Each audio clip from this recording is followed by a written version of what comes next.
How you guys doing today? It's Anthony Ganji. Welcome to another episode of Tear Talk. Guys, I'm going to stay strong with what we've been covering. We're going to be talking about David and Celeste Rivas Hernandez today. Same case. I've been trying to cover it from a very different angle because I feel that the narrative is switching. I feel like it's not even about David anymore, but rather about the home, or rather about her being a troubled teen.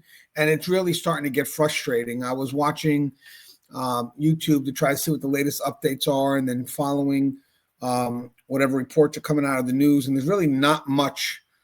There's really no updates right now, at least as of yesterday.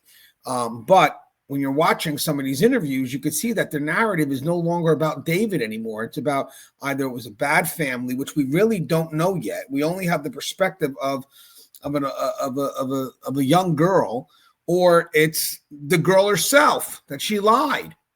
And I was watching Nancy Grace, and there was a lady that she had on as a guest who was trying to explain that in context, when a kid runs away, there could be many reasons. And of course, she focused on troubled homes and maybe some concerns with the young teenager. But then when she went to explain how even a family could try their best and the kid could still run, and I agree with that, because the kid could be manufactured into a runaway, as we talked about in the last couple of shows. She would not let this young woman speak. I just want to show you this quick little clip. According to neighbors. And by the way, I've looked up and researched what you said. And yes, police were at the home multiple times. Deputies were there several times the day that the little sister got the video of Celeste running down the street at 7 a.m. Do you even have a pet, McCarty? Do you have a cat or a dog or a snake, a frog, and anything, a lizard, anything? Do you have a pet? I do. 2 rescue dogs. So far, so good. Put her They're up. still alive. Do you know where your rescue dogs are right now? I bet you do, don't you? Where are they? I do at all times. I do. So you think it's okay to know where your dog is, but that children, the human. Well, here's the thing, Nancy. It's okay to let them go and come as they please? But no. However, I've worked with a lot of troubled teens. And not saying that she was, but there are some circumstances where a family can try so hard to do everything that they have the capacity and the tools to do, and it's still not enough. There's overriding factors such as this wealthy young celebrity luring her in. They laid down, rolled over, and played dead. And I could put that in a lot of different ways, but they wouldn't be fit for the air. I just think the attacks are so unfair. You don't know that. And the young lady is trying to explain how there could be many factors, and she just gets cut off by Nancy. And again, it's not an attack on you, Nancy, but I have to stay true to what we've been trying to cover.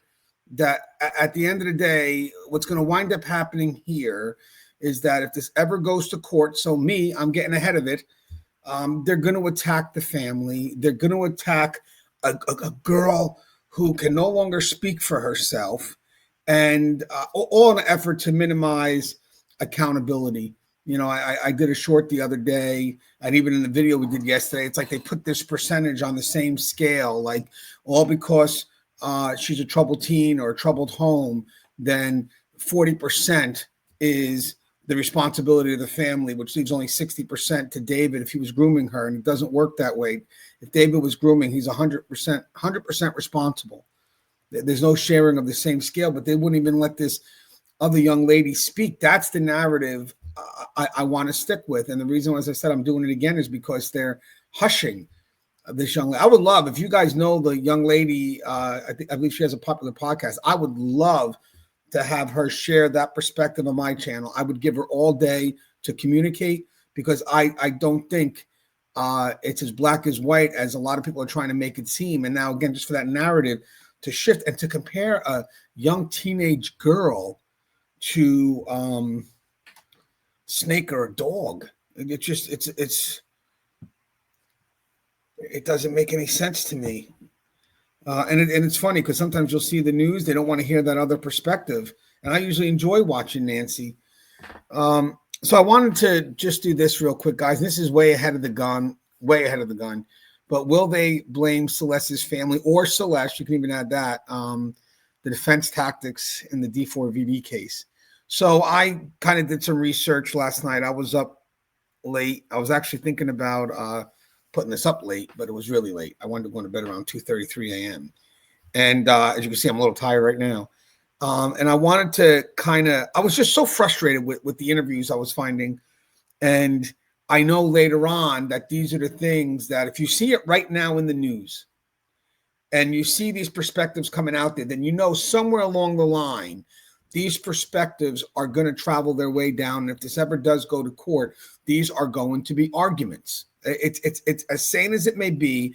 These are going to be arguments. And you know what? In my understanding of blame shifting and all that stuff, and trust me, guys, I'm around it. These are just distractions. That's all they are. They're meant to pull you off course when you're on to something right. That's what it is. And right now we are going through that. They are pushing these distractive narratives. As I said, there was another gentleman I watched who just simplified running away that even had nothing to do with who they're running towards. It's like that doesn't even count. That's not even the picture, and that's insane. Again, I've done videos on that. I mean, we really broke down grooming in so many fashions. But now I want to add to the dialogue only because of what I'm seeing, and I'm going to stay true to my narrative because reason being is if you still got the one side bombarding this perspective, then I have to stay persistent and try to build support in my message because you never know if people are watching the other videos or they may just get this one. But it's important for me to stay with the message because I feel somewhere along the line that the argument's unfair. So before diving into specific strategies from the legal system, it's important to understand the broader psychological and legal framework at play. Defense strategies in cases involving minors and powerful figures don't just happen in courtrooms. They unfold in public opinion, media narratives, and cultural attitudes about responsibility, victimhood, and power. So the Celeste Rivas case represents a collision between several complex systems, and it's true. So we got celebrity culture, adolescent vulnerability, family dynamics, and the legal framework meant to protect minors.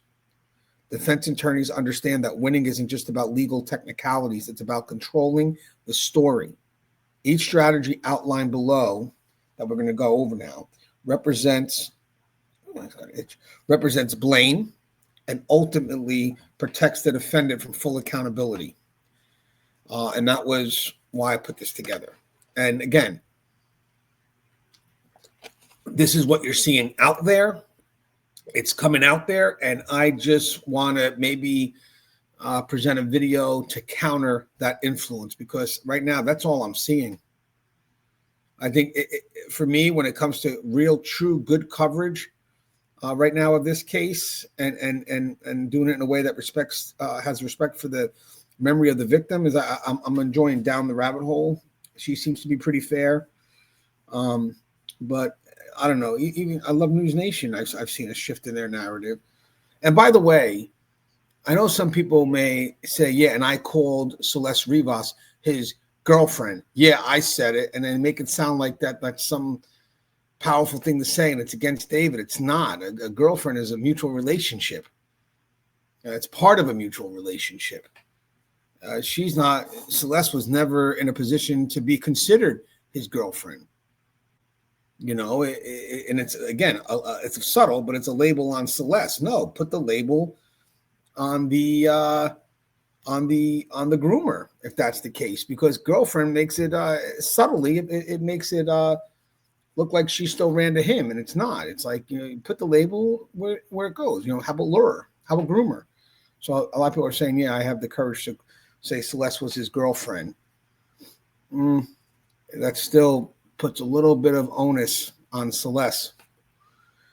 So I got the psychology behind the strategy. Okay, so again, it's going to be later on down the line if they decide to go this way. They're creating narratives now, so I think it is a very good time to get ahead of it, or at least to put stuff in there in the mix so it doesn't run freely, because I feel there is a bit of a bias being set. Maybe I'm wrong. If I'm wrong, then it's still good information regardless, because The defense could still use it, but guys, you have to. If you're watching all these videos, guys, it's shifted.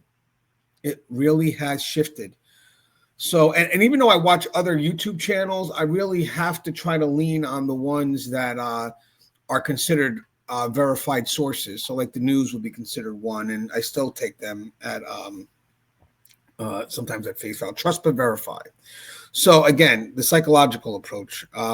So, this approach exploits a deep cultural bias, which is our tendency to view teenagers, especially teenage girls, as either innocent children or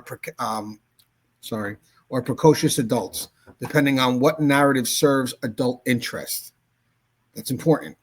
So they're either going to be innocent children or precocious adults. Now, granted, because of her age, I'm not saying that everything she did was innocent, but that's a behavior. You know, at the end of the day, she's still a young child. And you got to be careful of what level of responsibilities you put on a 13-year-old girl.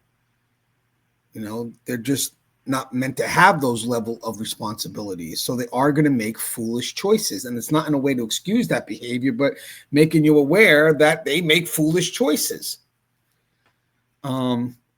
So when a minor is victimized, there's often a rush to examine their character as if finding flaws somehow explains or mitigates what happened to them. So how does this pay out in court, hypothetically? Or how does this play out in court? So defense teams might introduce evidence of prior disciplinary history at school, which we don't really know much about her school at this point. They could highlight conflicts with authority figures or instances of lying. Social media posts showing mature content, profanity, or rebellious attitudes become exhibits. And we've seen that with the family when she came back to the timeline. So they're going by two things now. The timeline, the family must have been lying because the timeline doesn't match, and then how rebellious she was in that video when actually she's just protecting her family because she felt that they were pranking the family. But if you watch the videos now, they shifted. They make her look like she's some rebellious teen, aggressive at some extent, and then also the family lying about the timeline. So any history of mental health, so treatment or therapy becomes evidence of instability, and previous romantic relationships, even age-appropriate ones, might be presented to suggest sexual activity, which I didn't hear that, even though I didn't hear that with that boyfriend that I just did not get the interview at all. I did a video on that, but I didn't know what the interview was supposed to do. So the implicit message, the defense isn't explicitly saying she deserved it, but they're building a portrait of someone who makes poor choices, defies authority, and puts herself in risky situations. The subtext is clear that this is not an innocent victim. This is someone who actively participated in her own downfall. And that's what's being painted right now. And again, as a 13-year-old girl, or when she started running away, 12-year-old, how do you put that level of accountability when our job at that point is to try our best to protect that individual? So yeah, the parents, of course, you know, they're trying, but also the person that they're running to, there's an accountability to that individual too, because is she running to you because she's that infatuated with you, but you keep on sending her back? Because that wasn't the case. Or is she running to you because you want her to run to you, because you're controlling it? So the troubled teen that we think are making all these choices on her own, I mean, the good comeback for people that are challenging that is how do you know those were really her choices? How do you know that wasn't him pushing for her to run? So why does this work and why it shouldn't? This strategy exploits several cognitive biases. One, the just world fallacy. People want to believe bad things happen for reasons. If Celeste was troubled, her tragedy makes psychological sense. Troubled teens get into trouble. This comforts people more than acknowledging that predators deliberately target vulnerable children. And because of that, that's why it skews our perspective. But at the end of the day, we have to realize that troubled teens are targets. Victim blaming as self-protection. If we can identify what Celeste did wrong, we can believe our own children are safe because they wouldn't make those mistakes. This creates distance and false security.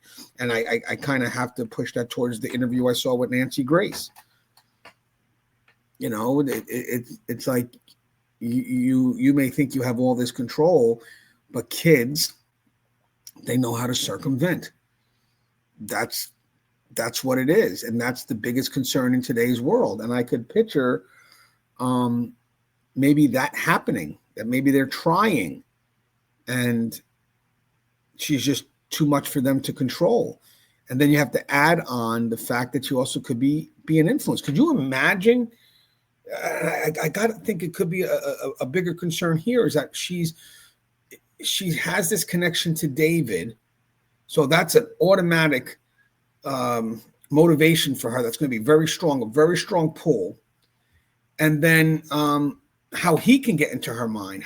That's going to be very hard for a parent to battle against, because you're going to have the persistence of that kid who's going to find ways to get around things that the parents put in play.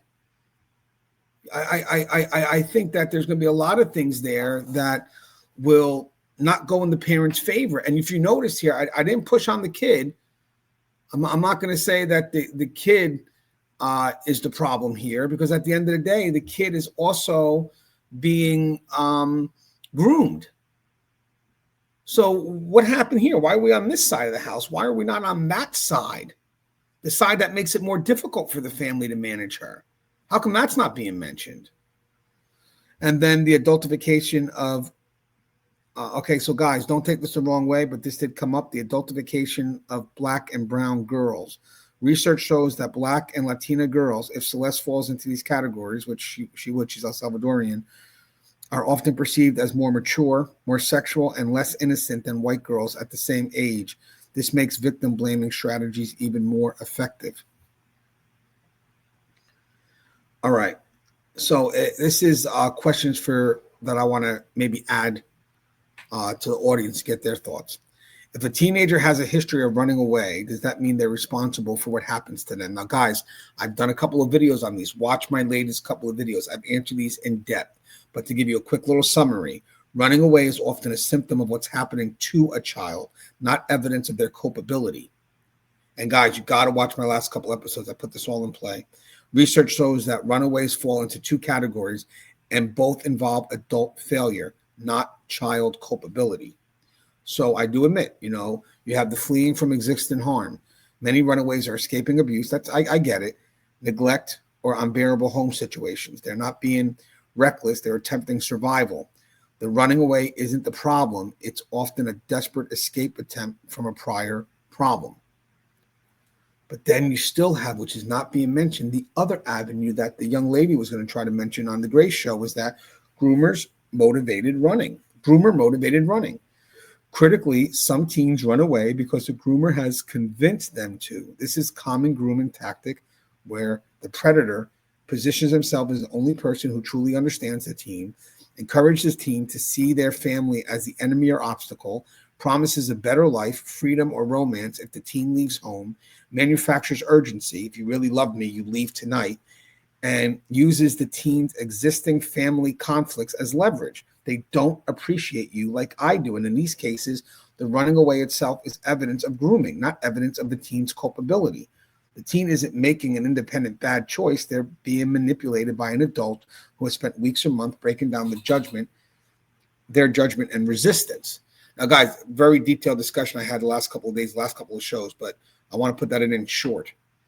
Because, yes, it could be a troubled home, but all of a sudden, the evidence of a possible grooming has been eliminated right now. We're not hearing much of that anymore. So that to me, all of a sudden just disappeared. Either way, whether fleeing home problems or being lured by a groomer, the running away is a symptom of adult failure and predatory behavior, not proof that the teenager bears responsibility for what happens next. Predators specifically target runaways because they're vulnerable, isolated, and less likely to be believed. So in this argument here, I'm pushing away from the teenager culpability. Now, again, if there were concerns at the house, we haven't really seen that yet. And yes, I know TMZ put an article 11 times the police were at the house, but if you look at the times, there's no context as to why they were by the house, But the other thing is, it looks to be when she's running away. So it looks like the family is trying to get assistance from the police. If you read later on in the article, they match the times and dates to some of the times that she was running away. So again, there's no context. And when you look at the label of that article, it shows, police were by the house 11 times. Why? Because even in that show with Nancy Grace, the lady tries to explain, but if you look at it, the family could be trying to look to get the daughter. She ran away. So it makes sense for them to call the police. Imagine if they didn't call the police. Imagine, that would be another argument that they would have. She runs away and they didn't call the police. But then when they do call the police, it's like, and the police were by their house 11 times. Come on, guys. Where's the objective reporting there? Again, maybe it is him, but we don't know enough. So I'm not going to attack a family who could be in mourning, but we do start knowing a little bit more of this relationship or this connection he had that she had with the groomer. So why do we so often hold children accountable for risky behavior but excuse adults who exploit that vulnerability? This reveals our discomfort with adult responsibility. It's psychologically easier to blame a child for being at the park after dark than to blame the adult who chose to harm them there. We expect children to have adult judgment while giving adults a pass for predatory behavior. So I got another question, if you guys are interested in answering. How does the troubled teen narrative serve to protect not just the defendant, but our broader cultural unwillingness to address how adults fail children? Guys, I want to mention something here, and I covered it in my last show. The runaway, you attack their credibility because they're a troubled teen, and celebrity who's already put in a position of trust. It's an unfair balance. So then I also want to put blame in the parents, neglect and oversight. Again, we don't have enough evidence here, but this will definitely come out. The mechanics of parental blame. The strategy is particularly insidious because it contains a grain of truth wrapped in bad faith, and that's what I see right now. Yes, parents bear responsibility for protecting their children, but this defense tactics weaponizes that responsibility to absolve the actual perpetrator. So how does this manifest? So digital surveillance arguments. Why wasn't parental monitoring software installed? Why did Celeste have unrestricted internet access? Why didn't parents check her DMs regularly? I mean, this is stuff that they're going to ask. The funny thing is, all these questions, as much as you want to say that, okay, maybe the parents didn't know how to do these things, or maybe they could have done a little more. But okay, that's a great question. But who was messaging her? Can we stay focused on that, please? Physical supervision questions.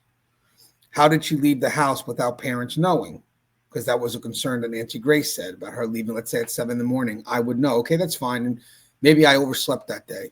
I was tired. I worked hard and I overslept. She looked at the room, saw that I was sleeping, and she left the house. So can we ask more importantly, why did she leave the house? Who was she going to? Why wasn't there better tracking of her whereabouts? Why didn't they notice changes in her behavior? Guys, the moment she ran, they looked for her. They had someone go into the liquor store to find out they had saw her on camera. These were not parents that were giving up at that point. And they said, why didn't they notice changes in her behaviors? Because kids are going to be secretive. Trust me, or avoidant, or they're going to be evasive, or they're going to be resistant.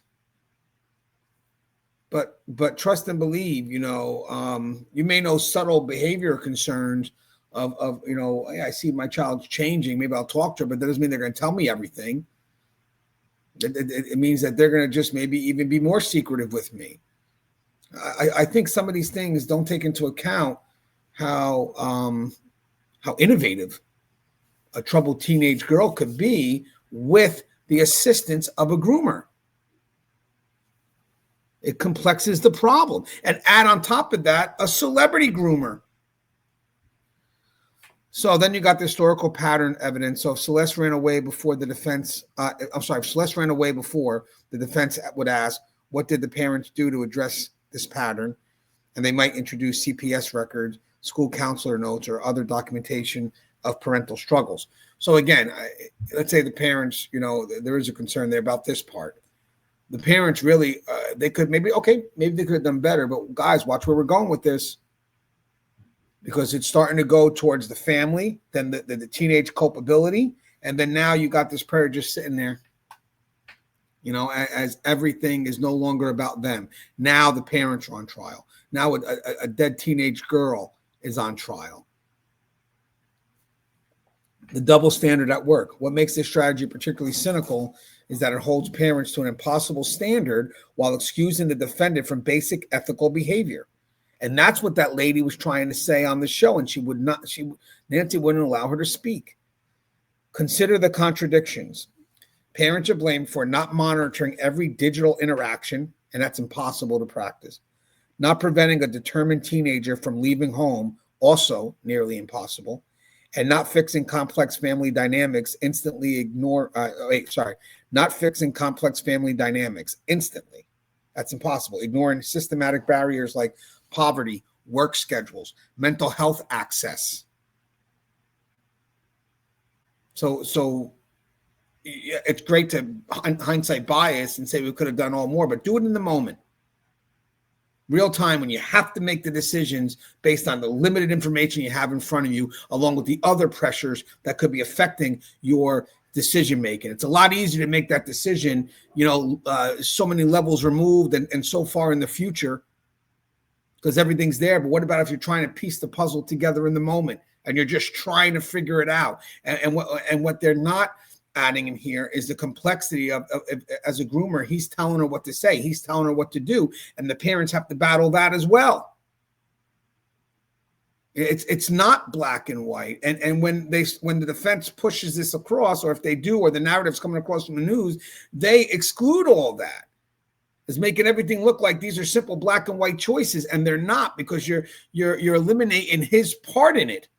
The ambiguity of what he could have designed to be a child that was persistent in getting back to him, resistant because of how she perceived they were parenting.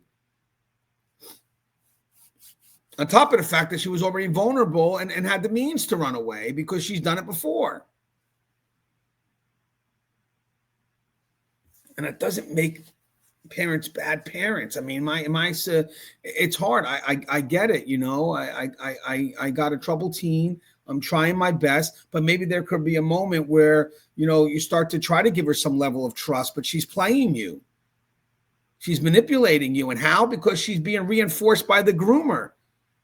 And she's manipulating you in ways that you wouldn't expect a 13-year-old girl to manipulate you in, but she's being manipulated, or she's being controlled by a groomer. So he's influencing her on how to do it. So the parents could maybe build trust and just for a moment, out of, maybe trying to be never, they're now able to focus on what they need to get done, like work or other concerns that relate to the family. And then she's gone again. It's crazy how, I got to add this too. It's crazy how people will judge somebody specifically for their actions when they don't know the social circumstances or the social pressures that could have affected that. But now, if those same concerns happen to that individual, they'll forgive themselves because they'll give themselves excuses based on the social pressures, but they won't give that to someone else, like this family here, which could be the case. They're creating a narrative, I feel, that is very unfair. So meanwhile, the defendant is excused for not blocking a minor who contacts them. Fair enough. Not reporting concerning interactions to parents or authorities. Not maintaining basic professional boundaries with fans. And not exercising the judgment that comes with being an adult. And then I want to talk about the class and resource dimension. This blame strategy also has a socioeconomic component that rarely is acknowledged. Wealthy families can afford comprehensive monitoring technologies, have stay-at-home parents or full-time childcare, access immediate mental health treatment, hire private investigators if a child goes missing, engage expensive lawyers if CPS gets involved. And by the way, I say all that because I hear it being said, Why didn't they get an investigator? Why didn't they get this? Why didn't they do that? Okay, what neighborhood are we in right now? Could they afford all that? So you're saying they need all that. So obviously love isn't enough, but maybe that's all the family can afford is love. Working class and poor families may have multiple jobs, leaving children unsupervised, pressure of the situation, can't afford modern technology, or may lack digital literacy, which could be the case. I don't think the mother knew who David actually was. I think she just knew it was David. Face long wait lists for mental health services and have fewer resources to prevent or respond to a runaway situation. The defense strategy punishes poverty as structural inequality while framing it as individual parental failure. And that should be something else that we bring into account, maybe as a future discussion. What's afforded to these homes? I got a troubled teenager. She's been running away. She gets brought back home. Do we introduce resources, or do we automatically assume the family's at fault and this is the end result of them being at fault, or do we try to help them? Say, hey, I know your child keeps on running away. Why don't we have someone come here, talk to you, see what we got going on? I mean, when the child was brought back, the first couple of times, was anybody offered? Has anybody offered to, hey, you know what? I know you're having a concern. Let's get you a mental health counselor for the daughter, see what we got going on, see if we could help this family dynamic. And I know some people are scared of child protective services because they think of consequences of losing their child, but maybe there's another way. You know what? I see she keeps running away. Let's see if we can help you. I love how the people that make these easy solutions make it from their perspective, because they may be able to have the resources. But what about if you don't? What about if you can't afford it? What do you do then? You when love isn't enough. What do you do when love isn't enough? Unfortunately, in the media, you get judged. So again, this is just to the audience, and we've answered this, guys. So a lot of the questions I'm asking, I'm not going to go too deep in because I already answered them in other shows. And for people that have watched other shows, I don't want to sound repetitive, but I want to ask this again. Are parents always to blame when their child is groomed or exploited? So again, you consider groomers specifically work to circumvent parental oversight. That's what they do. So they might use platforms parents don't know about, encourage children to delete messages, create alibis. Hey, tell your family you're at Sarah's house today. Tell them you're there, but then come see me. Exploit times when supervision naturally decreases after school, during online gaming. Those are good times before, early morning, when you know that there's less supervision. It's not that she ran away at 3:00 in the afternoon or 4:00 when everybody was home. The one point was 7 a.m. Maybe someone's working overnight, or maybe they worked late the night before. Maybe she took advantage of it because she knew that they were still sleeping. And it happens, guys. Times when you're so tired that, you zone out. Even with parenting. I mean, I have one child that's going to be 13. The other child is going to be 9. I'm still learning every day. I don't think anybody's a perfect parent. The question isn't whether parents bear any responsibility. It's whether their imperfect oversight excuses predatory adult behavior. The answer is clearly no. Okay, so how much responsibility falls on an adult outside the family, especially celebrities, to hold boundaries with minors? This is crucial. Celebrities have enormous structural power. They have PR teams and managers to establish protocols, the ability to verify ages before engaging, resources to create appropriate boundaries, public platforms that could model healthy fan relationship, and legal counsel to advise on interactions with minors. A celebrity has far more capacity to prevent inappropriate relationships than any parent has to police every interaction a child might seek. I'm going to say that again because that's a mic drop. A celebrity has far more capacity to prevent inappropriate relationships than any parent has to police every interaction their child might seek. So here's some other questions for us to think on. How does blaming parents serve to protect not just David, but the entire celebrity culture that enables these dynamics? Why do we demand perfect parenting but not basic ethical behavior from powerful adults? And what structural supports do families need to better protect children? And why don't we focus on providing those instead of just blaming parents after the fact? I want to talk about the mutual relationship narrative, the girlfriend picture. I see, news saying, yeah, and I have no problem saying that, of course, that she was David's girlfriend. Okay, but who are you attacking here? I don't think you're attacking David, because you're telling me that this girl who was of this age could have the label of girlfriend. That's not a label that she should be able to have. She's underage. So I feel that's, again, silently pushing it on her. That's not brave. That's actually just the opposite. So this is when the disconnect between law and cultural attitudes become most dangerous. Legally, this defense should be dead on arrival. Statutory rape laws and age of consent exist precisely because minors cannot consent to sexual relationships with adults. But in the court of public opinion, this narrative can be devastatingly effective. So again, guys, when they're saying girlfriend, that has nothing to benefit the victim, even though it may come off that way. She pursued him. Okay, so the defense could say that, right? Defense presents Celeste's messages as evidence of initiation. They highlight any compliments, flirtations, or expressions of interest, fan behavior, so attending events, persistent messaging becomes pursuit, and any photos Celeste took or shared becomes evidence of sexual agency.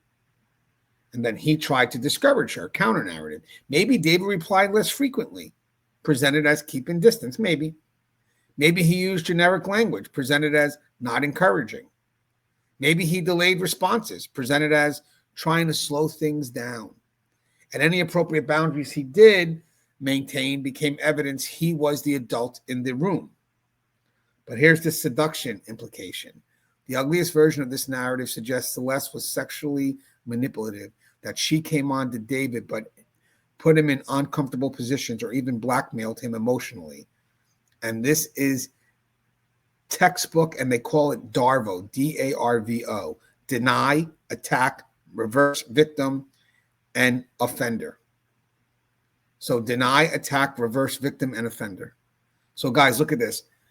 Let's say she did send messages and she did go to his events. I will guarantee you that will be put in by the defense, and they'll claim how he tried and he tried. But ultimately what they're saying is that the 13-year-old girl or 12-year-old girl was able to seduce him. I mean, do we not see that as, what are we saying? What are we thinking? Again, this young girl, it's about her. She's the victim.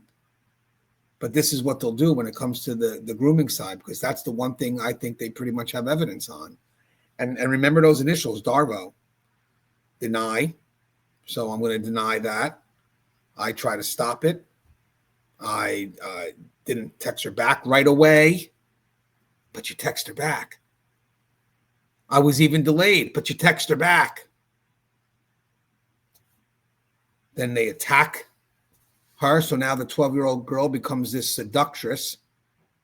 And then they wind up reversing the victim and the offender to where now David is the victim of a 13-year-old girl's seduction. And by the way, they don't come right out and say that.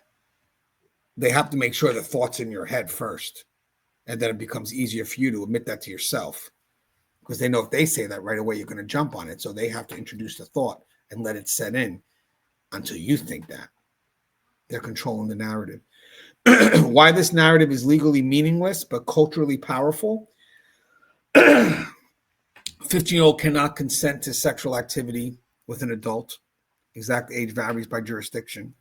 But in this case here, what are we looking at? 11, 12 to 14?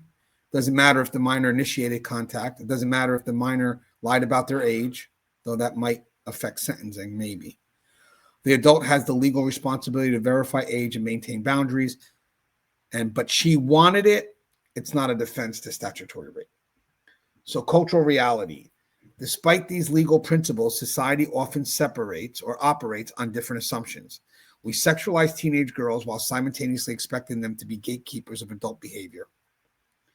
We give adult men credit for restraint in not exploiting minors as if deserving a prize for meeting minimum ethical standards. We have a cultural script of the temptress or Lolita figures that position young girls as sexual aggressors, and victim blaming is especially strong when the victim is seen as having violated feminine norms, being too sexual, too forward, too mature. And that's a little bit of a shift in the narrative. Again, putting culpability on the teenager. When at the end of the day, she's a teenager, you're an adult. The parasocial element, we did a whole show on this yesterday. I would highly recommend you watch that show. The shows that we did the last couple of days definitely deserve more views than they're getting. I would love for these shows to stand and have some more weight because it's good arguments that can be utilized later on. But I'm going to explore a little bit again the parasocial element. But if you really want the deep dive, the collapse of the parasocial element, you got to watch yesterday's show. So in celebrity cases, this narrative gets an additional layer. She was obsessed with him, the defense might argue.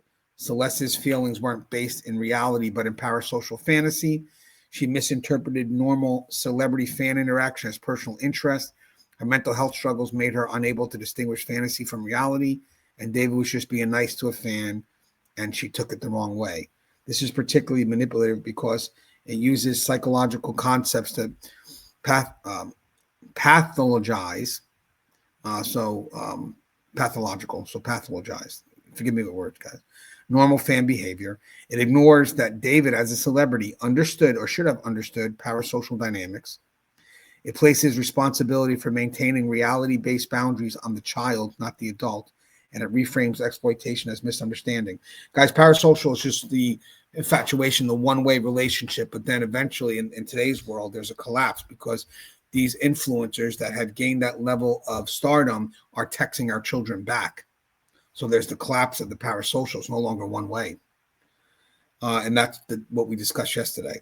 So again, if a young girl reaches out to a 20-year-old celebrity who bears the responsibility, the answer should be unequivocal. The adult celebrity should consider the answer should be unequivocal. The adult celebrity, consider this. Oh, sorry, let me do the question again. If a young girl reaches out to a 20-year-old celebrity, who bears the responsibility? And the answer is the celebrity. So you got to consider this. The celebrity has life experience, legal knowledge, and resources the teen lacks. The celebrity understood or should have the power differential. The celebrity chooses to engage rather than block, report, or ignore. I would love to see if that comes up. If I was the lawyer on the other side, okay, I get it. Yeah, man, my young teenage girl, maybe she may have done some foolish things here. Hey, I didn't see any blocks. Did he block her? Because I'm looking to see, as the adult who should be more aware of the choices they make. What were some of the choices he made when she was responding back?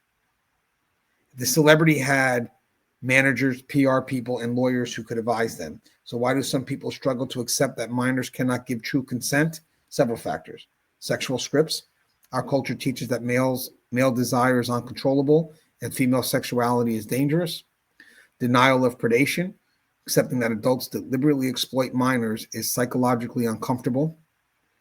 Identification. Some people identify with the defendant and can't accept their behavior as predatory. Minimization.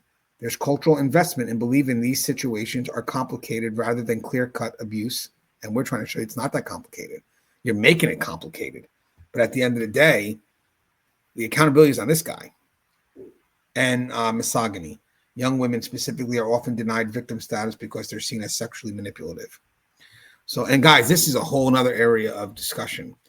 So it's good that we could get something from this tragedy because not only about runaways, but how young women are seen.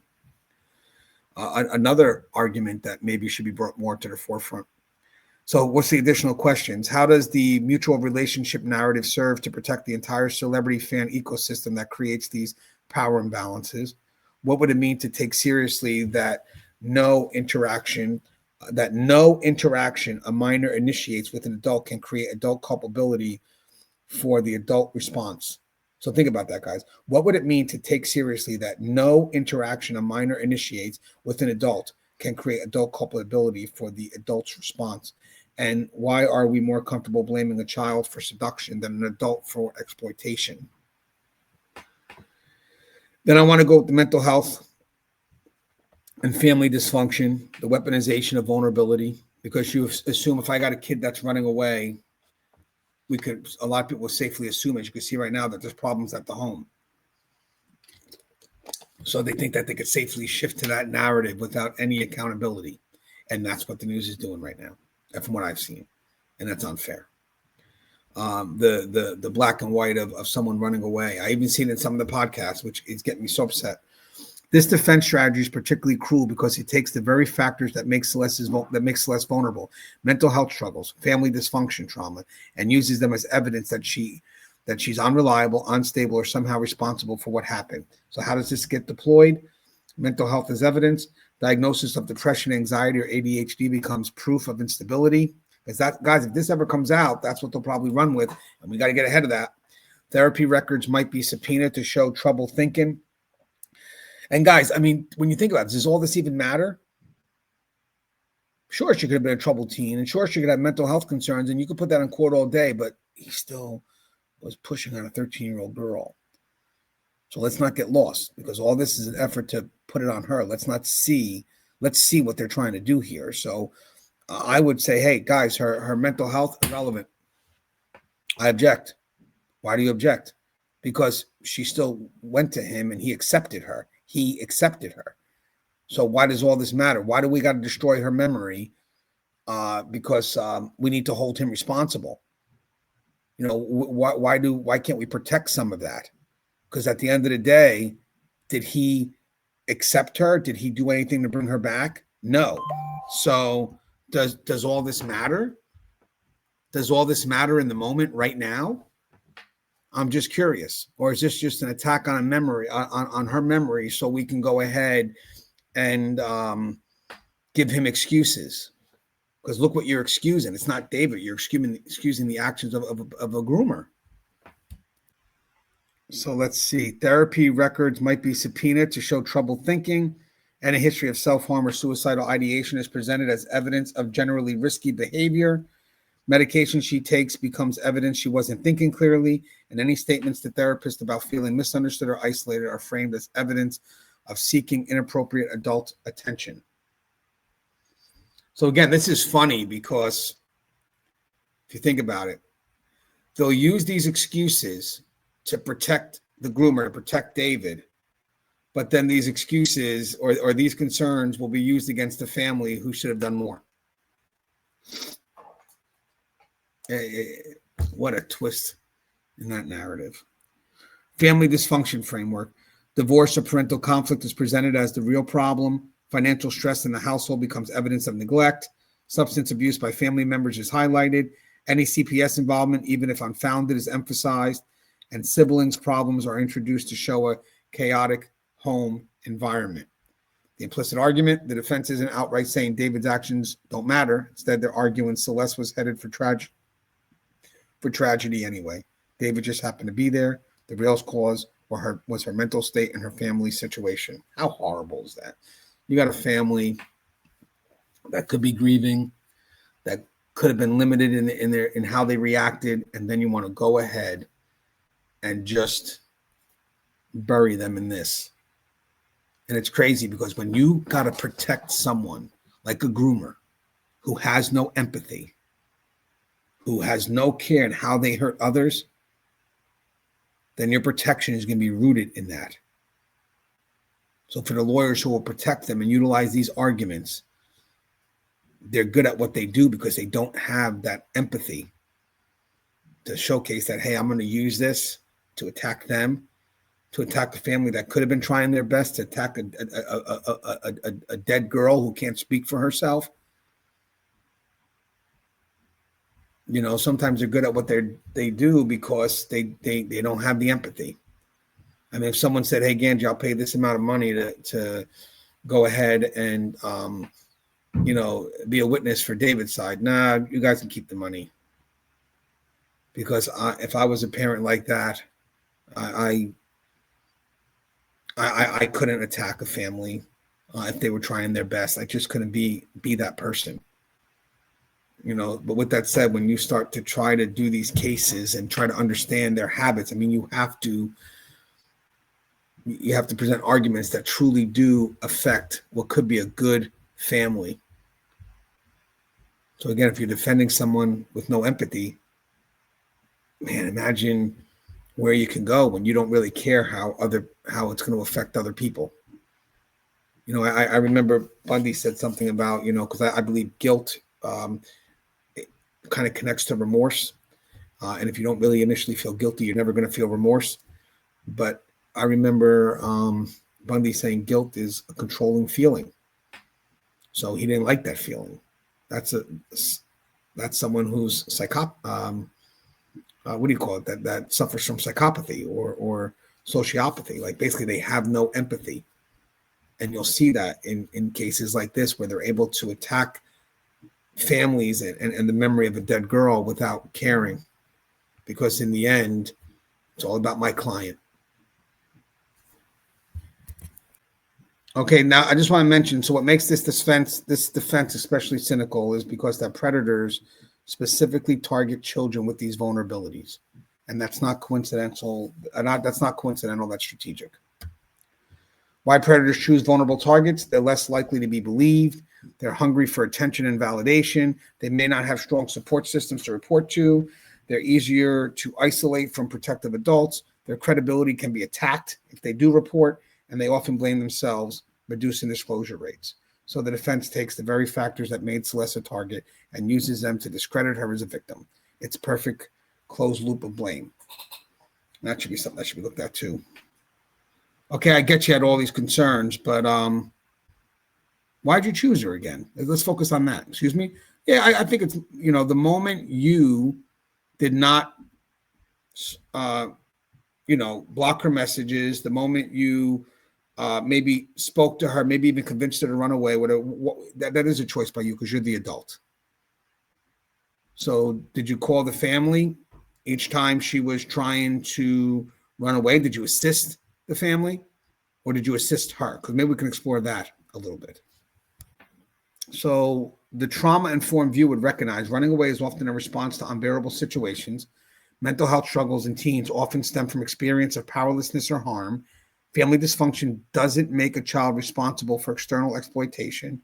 Vulnerable children deserve more protection, not less credibility. And adults have a heightened duty of care with vulnerable minors, not a reduced responsibility, but defense strategies actively work against trauma-informed understanding because that understanding would place responsibility exactly where it belongs, on the adult who exploited vulnerability rather than protected it. So I got some questions for you guys. Does a teen's mental health struggle excuse an adult from their responsibility? And we covered this in the last show, but I'd love your thoughts on that because it's absolutely not. In fact, it should do the opposite. And I wanted to consider these principles. The vulnerability principle. Adults have heightened responsibility towards vulnerable people, especially children. A lifeguard has more responsibility to save a struggling swimmer, not less. Similarly, you know what it is. An adult interacting with a mentally struggling teen has more duty of care. The predator knowledge standard.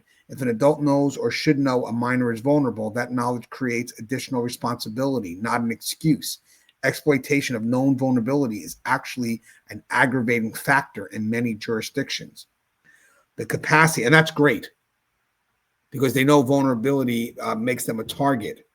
So now we make that an aggravating factor because you exploited that vulnerability, but then yet you're going to bring it back into the defense strategy. Shouldn't be allowed there either. Anything that puts it back on them or puts it back on the family, object. Don't allow it in.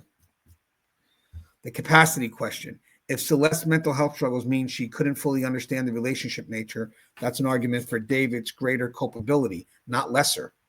He was exploiting someone with diminished capacity. Look at that. So even if you wanted to push the mental health, okay, that's great. So now we're definitely saying she couldn't known any better. That's great. You just confirmed that. So where's that put David?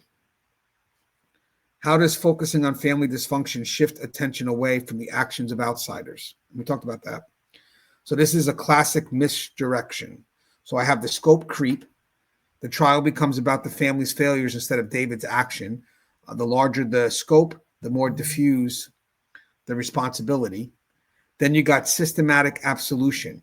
If we can blame dysfunction, we don't have to examine how celebrities, fans, social media platforms, and culture at large create conditions for exploitation. So this really does become about the family or about the young girl. Whoa, hold on. What about the other stuff that came into play? The platforms that promoted this influencer, how he was able to use that platform to get to our children. You know, there's so much we can learn from cases like this that can make it safer, but instead you want to reverse it and put the concern back on the family and back on the teenager. False causality. So family dysfunction might explain Celeste's vulnerability, but it doesn't cause David's decisions to exploit it. Confusing the two serves to minimize his choices. I want to say that again. So family dysfunction might explain Celeste's vulnerability, but it doesn't cause David's decision to exploit it. And what I mean by that is David knew very well that if they're vulnerable, he can exploit it.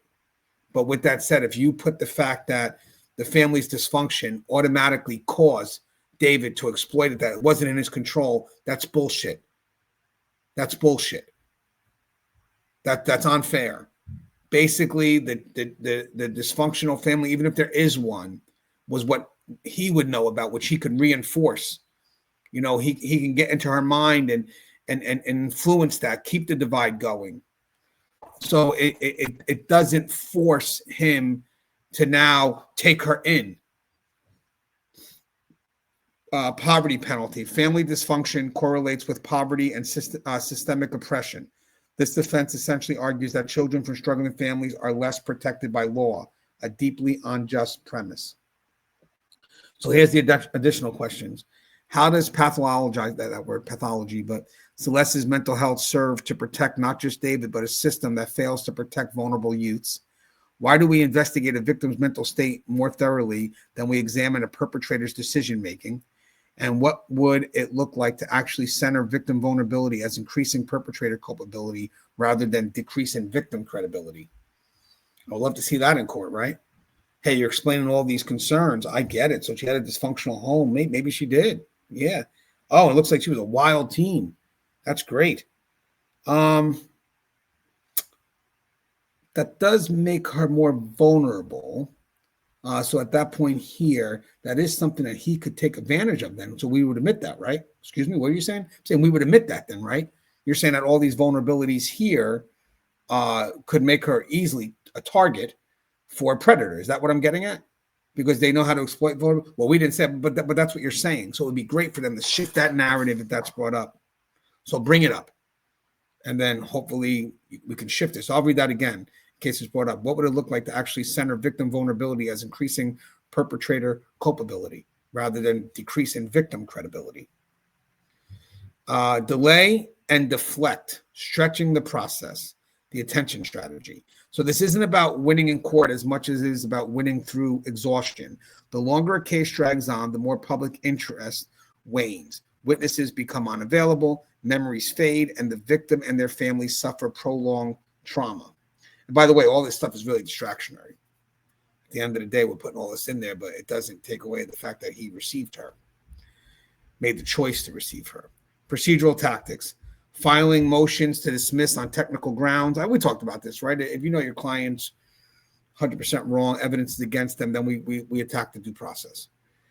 Credibility of witnesses, time, responsibilities, etc. Demanding extensive discoveries that require months to compile, requesting continuances for various reasons, scheduling conflicts, need more time to review evidence, etc. Challenging every piece of evidence, every witness, every procedure, and appealing preliminary rulings to higher courts. And the psychological warfare dimension is each delay inflicts cost on the victim's family.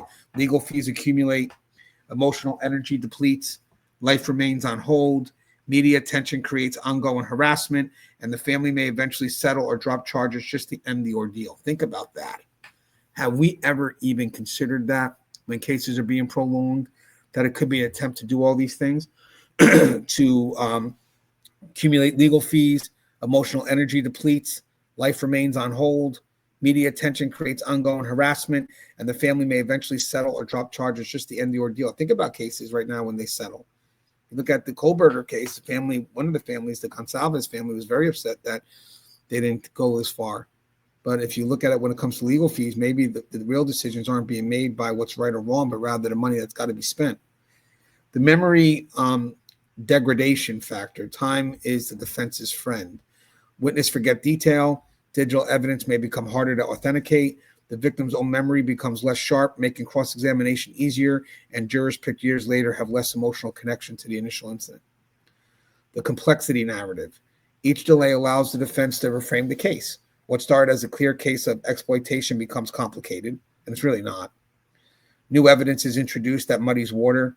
Expert witnesses, and we saw that with the perfect timing of the breaking of the timeline when she was at the family's event. Now that all became a shift to break away from David and focus on, well, why did the family lie about us? Okay, so even if the family was dysfunction, and we would expect no different than David probably is to deny certain things. We get it. And if that's the case, then of course they should be held accountable, but that's a different scale. That's 100% a different scale. It doesn't minimize that, but don't use that to minimize his accountability for taking advantage of that. So even if they weren't the best parents, and if that comes out, that comes out. But it still doesn't shift the fact that he is any less responsible for what he's done. Expert witnesses offer competing interpretations, and the public narrative shifts from outrage to confusion. So what's the defense message? If this case were simple, it would have been resolved quickly. The fact that it's taken so long proves how complex and ambiguous it really is. This is circular logic, but it works on public perception. And this is what the defense is trying to say. So defense teams might demand investigations into Celeste's entire digital footprint, years of social media, texts, emails, her friends, social media to find contradictory statements, school records going back to elementary school, family finances to suggest ulterior motives, medical records to support mental health arguments. I mean, at the end of the day, they can request all that, but is it really needed? I think the only thing I would be more concerned about are messages to her that showcased him pushing it away, and then her still going, and then maybe showing that he called the family or he did things to report that she was there, but they're not gonna have that. So you want to focus on all these other things. I'm going to say irrelevant, object, irrelevant, object. Oh, you want the messages? That's fine, because I'm good with that. Because from my side, I would just be curious to see if he made any effort to push her back, or did he call the family when she received there, or did he call, if the family couldn't trust the family, did he call local authorities? I mean, what did he do to basically get her to where she needs to be, as opposed to taking her into his home, and who knows what he did at that point. So the actual purpose is these aren't always genuine attempts to find exculpatory evidence. They're often designed to intimidate the victim and her circle, create more work for prosecutors, generate material for cross-examination, extend timelines, and exhaust family resources. All on distraction. All distractionary. So question for deeper discussion. Do you think justice delayed is justice denied, especially in cases involving minors? Now with that in context of what I just said, what's your thoughts on that? You know, what are we really getting all this evidence for? So we want to get all this evidence to attack the family, or we want to get all this evidence to attack her, but in the end, he still received her. And the trial is about David. The trial isn't about, what led her to David. If you want to do that, that could be done at a later date. But right now, it's the fact of what David did when she got there. The answer is particularly important to that question, as I just mentioned, for minor victims. So developmental consideration, a case that takes 3 to 5 years means Celeste ages from 15 to 18 to 20. Well, again, she passed either way, but her entire adolescence becomes defined by this case. Critical developmental years are spent in legal limbo. Now, again, if she was still alive, that would be a concern. But with that said, she's not alive, so it dies the moment she died. She's not getting any older. Healing impediment. Trauma recovery requires closure. An ongoing case means constant re-traumatization through deposition, hearings, and public attention. The victim cannot truly begin healing. So again, if she was still alive, but this has more to do with her memory. You keep prolonging it, and we can't move on to get a better memory. I don't want a girl like Celeste to be always considered a victim. I was hoping we could do things to create some positive movement for her. But the longer you drag these out, the longer she's still the victim of David. At the end of the day, we need to get a new identity for her that can relate to a stronger impact for a life that should still be in existence. And then the power imbalance deepens. Wealthy defendants can sustain legal battles indefinitely. Working class families often cannot. Delay becomes a weapon that only the powerful can wield. And then the witness attrition. In cases involving minors, witnesses are often other minors. By the time trial arrives, they may be in college, moved away, or simply unwilling to revisit painful memories from years ago. How does dragging out a case serve as a form of defense in itself? This recognizes that the process is the punishment, but for the victim, not the defendant. And the family is victim to this too, by the way. Financial attrition, even if the state prosecutes civil cases or victim support requires resources, wealthy defendants can outlast most families. So think about that. He's in a very wealthy position. So the longer it goes on, the better for him. Social fatigue. The public and even supporters grow tired of years-long cases. What began as clear-cut becomes old news or still ongoing. And the narrative decay. The original facts become obscured by layers of procedural arguments, expert testimony, and competing theories. The emotional clarity of the initial incident dissipates. And that's what's happening now. When this story first aired, we knew where it was going. But then the moment they got this lawyer, now everything starts to muddy up a little bit. Now it becomes more about her or the family to make sure kind of question what is that relationship with the lawyer and the tabloids. And the settlement pressure. Exhausted families may accept settlements with NDAs just to end the ordeal, allowing perpetrators to escape full accountability. So what's the questions for this? And I think some of these we answered before, but I'd love your thoughts on this. Should there be statutory time limits for cases involving minor victims to protect them from weaponized delays? How do we balance the defendant's right to adequate defense with a victim's right to timely justice? And what support systems should exist for victim families enduring years-long processes? And then I want to go back to the parasocial collapse, which we talked about in earlier before, but we definitely broke this down in a whole bigger video. I did this yesterday, weaponizing psychological concepts. So this is perhaps the most intellectually dishonest defense strategy because it takes legitimate psychological research about parasocial relationships and twists it to blame the victim. So this is a psychological concept that's being weaponized. So this is perhaps the most, we talked about the most intellectually dishonest defense. So what's a parasocial relationship actually are? So we talked about this, but we'll revisit again. The academic understanding, one-sided relationships where fans feel connected to celebrities who don't know them. Normal part of media consumption and celebrity culture, can be healthy, inspiration, entertainment, or unhealthy, obsession or delusion. And the power differential is inherent and understood. Celebrity has power, fans have none. So what's the defense distortion? The defense takes this concept and perverts it. So remember, this dynamic is starting to break, as I mentioned before, because they are now being able to interact with the fan directly. So the defense takes the concept and perverts it. Okay, so Celeste's normal fan behavior becomes pathological obsession. Her feelings are dismissed as not based in reality. Any reciprocation from David is reframed as just being nice to a fan. And her difficulty accepting rejection becomes an inability to distinguish fantasy from reality. They'll push that. Evidence of obsessive behavior. Concert attendance, normal fan behavior, by the way, becomes stalking. Social media posts about David becomes evidence of fantasy. Saving photos of him becomes obsession. And knowledge of his schedule or preferences becomes unhealthy fixation. What fans do. That's what 13-year-old girls do. And now that becomes obsessive or stalking.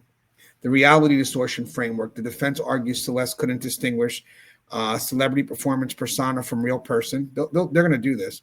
Professional courtesy from personal interest, public content from private relationships, and fantasy scenarios from actual interactions. So what's the argument? David will now pursue, David never pursued Celeste. He was just being a celebrity, liking posts, replying occasionally, being accessible to fans, because remember, he's an influencer. Celeste, due to her mental state and parasocial obsession, interpreted normal celebrity behavior as romantic interest. When he didn't reciprocate, her fantasy tragedy resulted. David is a victim of her misunderstanding. How insane is that? Why this defense is particularly dangerous? Because it inverts responsibility. So the person with power, David, is positioned as helpless. The person without power, Celeste, is positioned as the aggressor. The celebrity's choice to engage is erased, and the fan's normal behavior is pathologized. You know the word. It exploits digital culture. In the social media age, celebrities actively cultivate parasocial relationships for profit. They create intimacy as a business model. They encourage fans to feel connected, and then this cultivated connection is used against fans who are exploited. So think about that. They build this, and then in a case like this, they exploit it. This will be something that they can utilize. No different than a troubled home, no different than a troubled teenager. This all plays into that. So you build this type, you build music that people can connect to. Your songs on isolation will ring very well for a teenager that could feel isolated. But then when they may have feelings that are greater than what they should be, they get blamed for it. You know, this is part of the responsibility of being a celebrity. You know, so at the end of the day, you're cultivating this, and then you receive her, but then when she comes to you, she's the one wrong. It's cowardly. The blame. There's so many different ways that they could push blame. So again, it weaponizes mental health. So any evidence that Celeste had difficulty in relationships, felt misunderstood, created fantasy scenarios normal for teens, struggled to accept rejection, becomes proof she couldn't distinguish reality from fantasy. A normal teen thing now becomes proof that she was the one that pushed for this and David was helpless. The celebrity responsibility that gets erased, what gets ignored? David chose to engage beyond normal celebrity fan interaction. So again, you'd have to push that. He had resources to maintain appropriate boundaries. He understood or should have the power differential, and he potentially encouraged behavior he now calls obsessive. That's key. So I would argue that.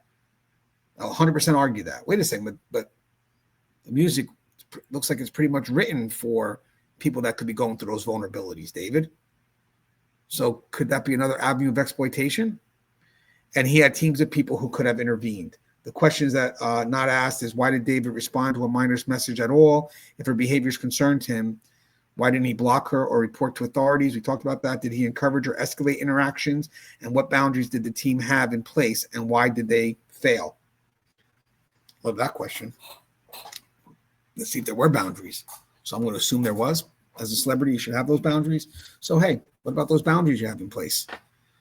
Where were they? Because it seems like nobody made an effort to bring her back. The double standards. And by the way, if they could play the game that they didn't know her age, guys, they have the resources to find out who that teenager was. 100%. And as you can see, people interacting with them on social media. It's got to be someone reading the comments that are coming in. And again, it's still not, they're still held culpable. Even if she was lying about her age, you're still the adult.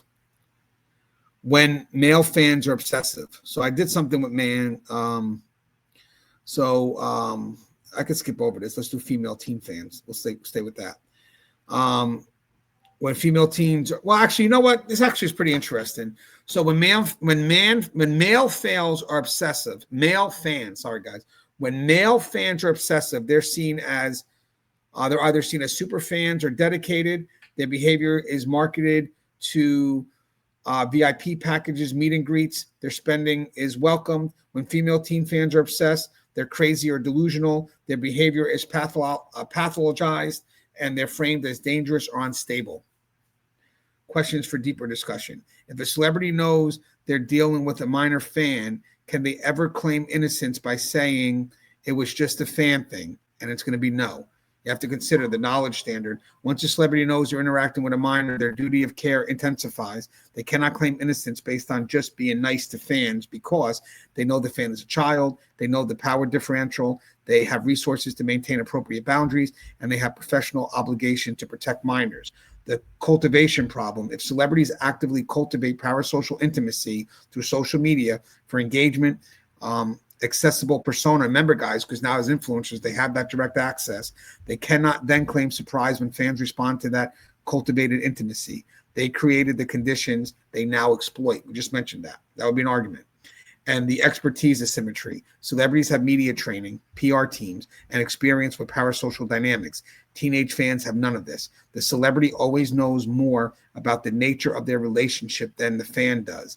And at what point does the fan engagement cross the line to exploitation? Several clear markers. Private versus public, moving from public engagement, like liking posts, general replies, to private communication, so DM, text messages, and calls, which we've seen here. Age inappropriate content, any sexual content, romantic overtures, or intimate discussions with the minors. So I guess that will be developed. I'll find out when they get back the evidence on that.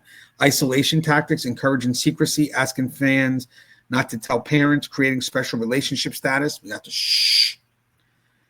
And that's just a symbol of, I'm sure, what their relationship would have been. Meeting facilitations, arranging private meetings, inviting to private locations, bypassing normal fan interaction channels. Remember, people are saying they saw that car multiple times in the neighborhood.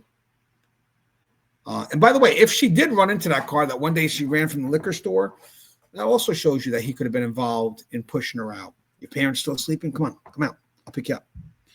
Personal information gathering, asking about home life, relationship status, personal struggles in ways that go beyond the engagement, and reciprocal sharing. Sharing personal details about the celebrity's life in ways that create false intimacy.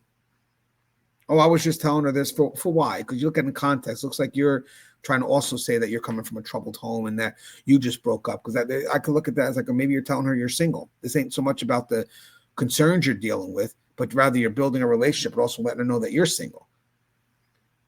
The bright line, the moment a celebrity knows they're interacting with the minor and continues engagement beyond the public, professional realm, they've crossed the line. There is no gray area in adult responsibility towards children. And that's the parasocial collapse. It's one way, public, and then all of a sudden the person sneaks into the DM and say, hey, and gets right back to the individual. And we talked about that. We broke that down in yesterday's show. So what are the additional questions here is, how do we hold celebrities accountable for the parasocial relationships they profit from?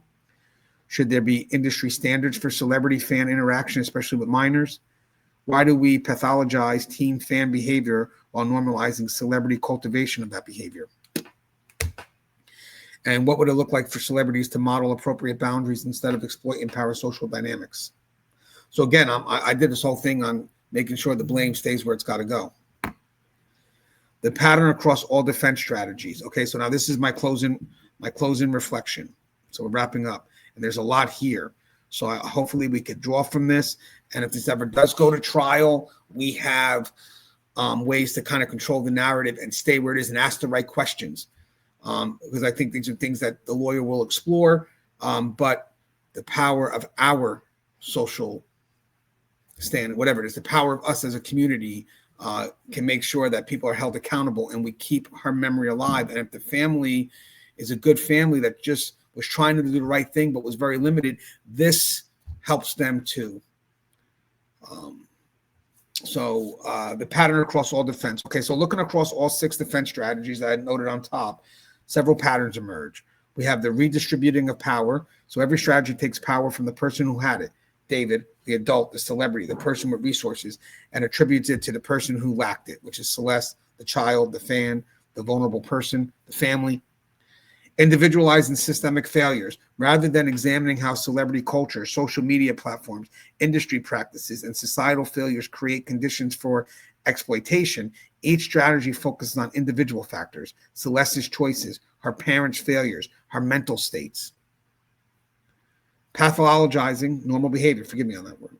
Normal teenage behavior, fan enthusiasm, emotional intensity, seeking connection, difficulty with rejection becomes evidence of pathology when a victim needs to be discredited. But that's a normal teen. That's a normal teen. That's why it would be good for maybe someone that deals with children, an expert at that level, can argue that and just say, we object, guys. You're talking about a normal teen. You know, so if you want to go ahead and individualize that out as she's the only one that went through those concerns, and again, still irrelevant, because even if she went through all this, how does that minimize his responsibility? I'm not getting that. Because did he still make the choice to continue the interaction? Okay, so we're admitting that she is vulnerable, and then he made the choice to exploit that vulnerability. So keep on bringing those vulnerable things up. Keep on saying the choices that could have caused her to run away or the dysfunction from the family. That's fine. Keep on bringing it up. And then what I'll bring up back is how you exploited those vulnerabilities as a predator, because that's what you do. That's what groomers do. Erasing context, the power differential, the age gaps, the resource asymmetry, the celebrity's professional obligation of all context that would clarify David's responsibility gets systematically erased. And weaponizing vulnerability. Every factor that made Celeste vulnerable, mental health, family dysfunction, runaway history, fan devotion, gets transformed from a reason she needed protection into a reason she shouldn't be believed. And you got to hold ground that this is someone that needed to be protected, David. Going to attack credibility. That's what they do when they know they're wrong, is they go after credibility. They go after due process. I said that earlier. Why we reach victim blaming. Understanding why these defense strategies work require examining our own collective psychology. So psychological comfort. Blaming victims provides false security. If Celeste made mistakes, we can avoid them. Okay, so that this is key here, guys. If Celeste made mistakes, we can avoid then our children. If Celeste made mistakes, then we ourselves can avoid the thought that our children are still at harm. So sometimes if we can... I'll give you an example. You go to a funeral. The first thing you want to ask is why the person died, to separate you from the deceased. So that's not going to be the same thing here. If you can find a reason that the child ran away that could provide closure so you could feel more safe, then it's easy to handle. Oh, this must have been the child's fault too, blah, blah, blah. And we're stuck in that when at the end of the day, it's really not the child's fault. So you still have to be on point. This could still happen. So again, I must have wrote that wrong. Blaming victims provide false security. If Celeste made mistakes we can avoid, then our children are safe. If the problem is her family dysfunction, not systemic exploitation, then we don't have to change anything structural. So that makes sense. So again, it's still an issue. So again, if she's still a troubled teen, it's still an issue because we have rumors out there. If the family was dysfunction, okay, I get it, but it's still an issue because we have rumors out there. Cognitive dissonance. When we admire a celebrity, accepting their predatory behavior creates psychological discomfort. It's easier to complicate the victim's story than to accept that someone we liked exploited a child, because that can make you question every interaction they have, not just even with celebrities, but people that you trust, like a coach, a teacher, a priest. I mean, these are positions of trust connected to the most vulnerable. What a great advantage that is, right? The highest level of trust versus the highest level of vulnerability. Just world hypothesis. We see that a lot, especially I work in corrections, and sometimes when I'm out in the real world, it's amazing how people are so blind to who people could really be. It's not that you live life in paranoia, but you live life with a level of awareness. We want to believe the world is fair. If Celeste was victimized for no reason, that's terrifying. If she was victimized because she was troubled or reckless, the world makes sense again because there's some level of closure that they could separate themselves from. When the threat is still out there and you don't know, a lot of people are not willing to embrace that because it's scary and may require action on their end. Protector fatigue, acknowledging that vulnerable children need constant protection from systems, institutions, and powerful individuals is exhausting. It's easier to believe parents should handle it all than to accept our collective responsibility. And misogyny and ageism, I put that in there. Teenage girls specifically are culturally positioned as either innocent angels or dangerous temptresses, with little room for the reality. They're children with developing judgment, worthy of protection regardless of their choices.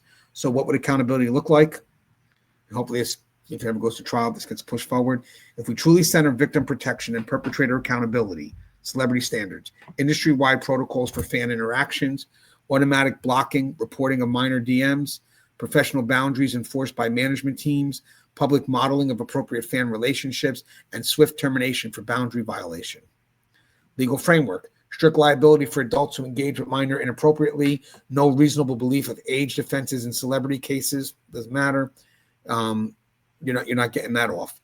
Expedited proceedings for cases involving minors. Expedited proceedings for cases involving minors. Protective orders preventing victim blaming defense strategies, which this whole thing would be about, because you see it right now in the narrative. So we want protective orders from that. I want to issue something that says At the end, it's about his responsibility. We're not going to sit here and do a trial and now attack the family and attack her memory, because that could be another reason why people may want to go to a trial. We're going to do all this, and now I can watch my daughter's name be bastardized and ourselves as a family be an open door to the public. We're not a perfect family, but every little thing could become a fucking whirlwind of shit. Normal interactions now become we're the worst ever. So I may not want that open door. So I don't want to go to trial. What's the settlement? No, I want protective orders so they can feel protected. Just like the incrimination can you get a lawyer to not incriminate yourself. What is that? The Fifth Amendment?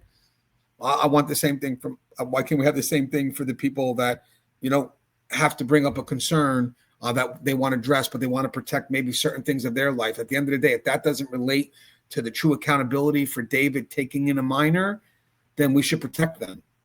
We should. Hey, we're not going to open up their door to their family life that was maybe not the perfect family, but we all go through those same concerns. Or I'm not going to disgrace her memory because she can't talk about it right now. She's not here. Plus, she's a child.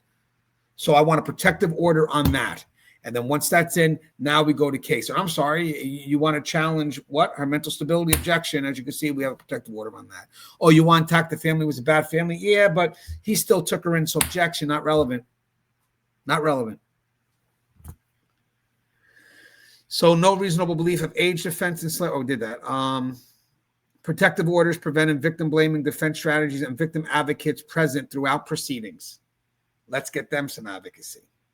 Cultural shift, normalizing that celebrities have power and responsibility, teaching that parasocial relationships are cultivated and profitable, especially now when they have that further interaction. They could reach out with them, especially if it's an influencer.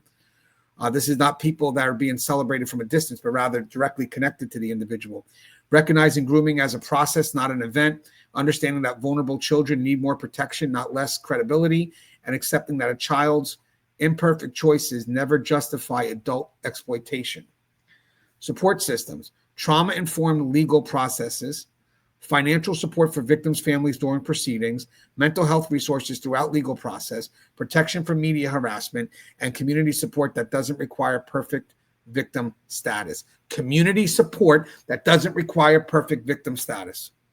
Because no one's perfect, guys. When you get the media that's attacking you, they're going to find flaws in everything. And those flaws get exploited and multiplied to the nth degree. A simple family argument about a curfew becomes this obsession about how bad they were at implementing rules, and maybe her mental health concern and it'll exploit it to this degree that it's like, man, I was just telling my kid they had to be home at 10. And you made it look like that I was a bad father or a bad mother. When a child is harmed, why do we reach for ways to blame the powerless instead of holding the powerful responsible? And that question should haunt us, right? So the answer is protection of existing power structures, psychological comfort in controllable narratives, cultural scripts about children, especially girls, as sexual agents. It's there, guys. I saw it. Economic interest in preserving celebrity culture as is, legal systems designed to protect the accused more than the accuser, and deep-seated unwillingness to accept adult culpability for harm to children. And what's the path forward? Real change requires, at an individual level, recognizing our own victim-blaming impulses. News, media, you hear what I said? Recognizing our own victim-blaming impulses, checking our need for perfect victims, checking our need for perfect victims. You know, it's crazy, and this really does play out because it happens. Now you're attacking the victim.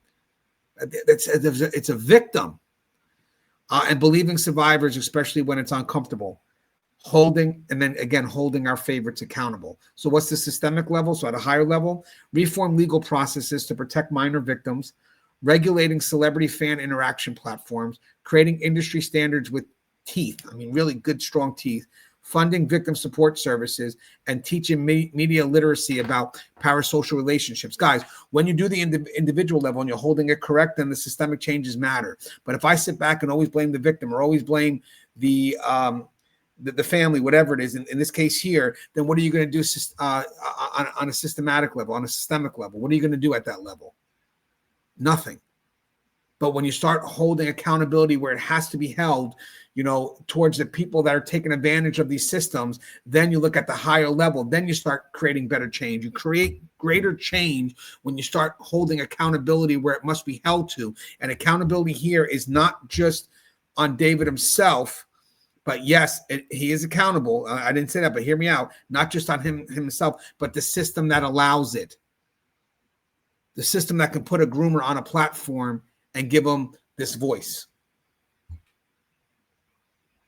And again, even though he's still presumed innocent, then this message could be just for generalized for groomers that could be on these platforms. Cultural level, rejecting narratives that blame children for adult behavior, recognizing power differentials in all forms, centering protection over punishment, building collective responsibility for child safety, and accepting that sometimes people we admire do terrible things. What's our closing thought here? The Celeste Rivas case, and here she is again with him. Let's do a solo picture while I read this. Let's do this one. The Celeste Rivas case, whether real or hypothetical, represents countless cases where children are failed by the system meant to protect them. Each defense strategy outlined here has been used successfully to protect powerful people who harm vulnerable children. Understanding these strategies isn't just academic. It's about recognizing how blame gets shifted, how power protects itself, and how we all participate in systems that fail children. The question isn't whether any individual defense strategy might have merit in isolation. The question is, why do we apply more scrutiny to a child's victim's behavior than to an adult perpetrator's choices? Until we can answer that honestly and change course, cases like Celeste will continue, and defense strategies will continue to work, because they don't just defend individuals, they defend an entire system that protects power at the expense of the powerless. And that's what truly needs to change. All right, guys, that was a long one. Hopefully you guys enjoy the content. Hopefully we can do something for it. Let's make a movement.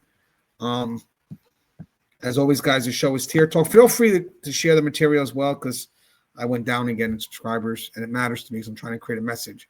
So it's good to share out, word of mouth, whatever you could do, because last night I didn't get any subs. And I think the videos I'm sharing are relevant because they carry meaning, but they're going against major news platforms in some cases. And this narrative has to be shared, because right now the narrative has shifted, and we need to keep this narrative alive. In the long run, it is about her. And blame shifting, it just takes away accountability, and then you shit on the victim's memories and the people that could be mourning. As always, guys, stay safe.